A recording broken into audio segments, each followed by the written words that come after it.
کے ہاتھوں میں دے دیا ہے، اتنا سستا ہو گیا ہے، انٹرنیٹ بھی سستا ہے، پیکیجز بھی سستے ہیں. کسی کو نہیں پتا کہ بیٹا کیا کر رہا ہے، بیٹی کیا کر رہی ہے. سب کو دلا دیا ہم نے. ساری رات بات کریں فری پیکیجز ہے، 100 روپے میں پتہ نہیں کتنے گھنٹے بات کریں، 25 روپے میں، 4 روپے میں پیکیجز سارے آپ کے سامنے ہیں. کیوں ہے یہ؟ دنیا میں کہیں سستا نہیں ہے موبائل اور انٹرنیٹ. آپ بتائیں کہیں پہ بھی نہیں ہے. بڑے مہنگے ہیں انٹرنیٹ، لیکن آپ کے ہمارے ملک میں اتنا سستا ہے. کیوں سستا ہے؟ خوب سستا ہوگا. خوب رات کو 12 بجے سے لے کے صبح 8 بجے تک کال فری ہے. رات کو بزنس مین باتیں کرے گا؟ کون باتیں کرے گا رات کو؟ ظاہر ہے ایک جوان لڑکا اور لڑکی باتیں کریں گے، اور کیا ہوگا. یعنی نسلوں کو تباہ کرنے کا پیغام پورا. اور ہم بھی بہت شوق سے 6 سمیں لے کے گھوم رہے ہوتے ہیں. یہ نہیں تو وہ لگا لو، وہ نہیں تو یہ لگا لو. ہمیں نہیں پتا. یہ والدین کی ذمہ داری ہے. آپ اپنے بچوں کو جب چیزیں دے رہے ہیں ٹھیک ہے، اس کے فائدے اپنی جگہ پر ہیں، علمی چیزیں اپنی جگہ پر ہیں، لیکن کتنا ہم اس سے علمی فائدہ کتنا اٹھا رہے ہیں.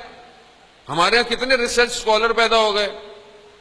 آپ کبھی اپنے بچے سے فزکس کا فارمولہ پوچھ لیں جو فزکس پڑھتا ہے، اس سے پوچھ لیں کہ خوب چلے جو کتاب کے اندر ہے یہ بھی تم نے اگر بتا دیا تو بڑی کمال کیا، مگر اس کتاب سے علاوہ فزکس، دنیا میں فزکس کیا کر رہی ہے، دنیا میں کیمسٹری کیا کر رہی ہے، کتنے ایلیمنٹ اور نئے پیدا ہو رہے ہیں، آئی ٹی کی دنیا میں کیا ہو رہا ہے، آرٹیفیشل انٹیلیجنس کیا کر رہی ہے. پوچھیں اپنے بچے سے یہ جو آپ نے اس کو دلا دیا ہے وہ کیا کر رہا ہے اس کے اوپر بیٹھا ہر وقت.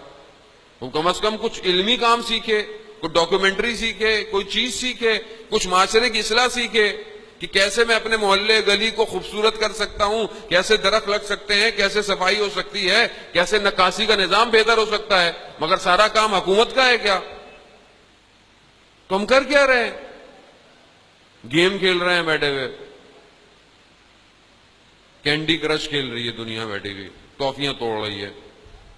یہ کون سا توڑنا ہے؟ نہ ثواب ہے نہ عذاب ہے. عذاب الگ ہے.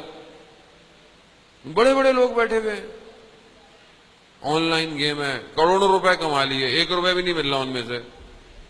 یعنی آپ دیکھ رہے ہیں کہ کن توہم اور خیالات میں